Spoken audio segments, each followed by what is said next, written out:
एक काळ होता जेव्हा आपण हॉलिवूडच्या डीसी मार्वलच्या मूवीज बद्दल मल्टिपल युनिव्हर्स बद्दल बोलायचो, तर मग आपलं बॉलिवूड कधीपर्यंत मागे राहणार आहे? हॉलिवूड पण स्वतःचा एक युनिव्हर्स तयार करायचा प्रयत्न करत आहे, पण नाही त्याच्या स्टोरीज थोड्या इलॉजिकल असतील, गजब बेइज्जती है.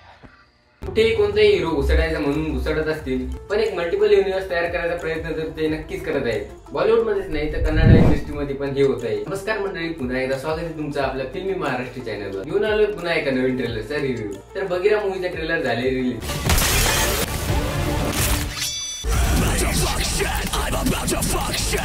तर ही मूवी पण येत आहे हुंबाली फिल्म्स तर्फे, ज्यांनी याआधी केजीएफ चॅप्टर 2, कांतारा आणि सलार यासारख्या जबरदस्त मूवीज बनवल्या आहेत. या मूवी मध्ये आपल्याला हिरो दिसणारी श्रीमुरली, ज्याचं नाव मी पहिल्यांदा ऐकतोय, आणि या ट्रेलर मध्ये आपल्याला फक्त एकच शब्द बोलून दाखवलेला आहे, तो म्हणजे बगीरा.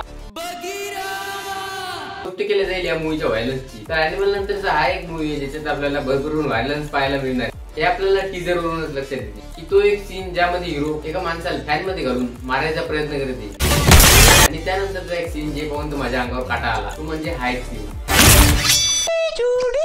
या मूवीच्या स्टार्टिंगलाच एक टायटल आहे ज्यात लिहिलेलं असतं की व्हेन सोसायटी बिकम्स जंगल, आणि जेव्हा तो मुलगा आवाज देतो बगीरा, यावरून आपल्याला इतर लक्षात येते की बगीरा एक सुपर हिरो टाइप व्यक्ती आहे जो मास्क लावून लोकांचं रक्षण करतो, आणि तो एक पोलीस इन्स्पेक्टर पण आहे, ऍज लाईक अमिताभ बच्चन यांच्या शाहीनच्या मूवी सारखा.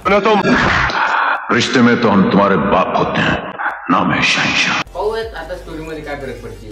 आणि माझ्या मते या मूवीला पण A+ ची रेटिंग दिलेली असेल, कारण या मूवी मध्ये पण जे ब्रुटल व्हायलन्स सीन्स दाखवलेले आहेत की ते असे तर मूवीज नाही आहेत की जे लहान मुलांसाठी बनवलेले आहेत. पाहूयात आता शाहीनशाह आणि बगीरामध्ये काय फरक पडते ते. मित्रांनो, आपले 250 सबस्क्रायबर आता पूर्ण झालेले आहेत. फिल्मी महाराष्ट्र या युट्यूब चॅनलला एवढं भरभरून प्रेम दिल्याबद्दल मनापासून धन्यवाद. असंच प्रेम राहू द्या. भेटूया पुढच्या एका नवीन व्हिडिओ मध्ये. जय हिंद, जय महाराष्ट्र.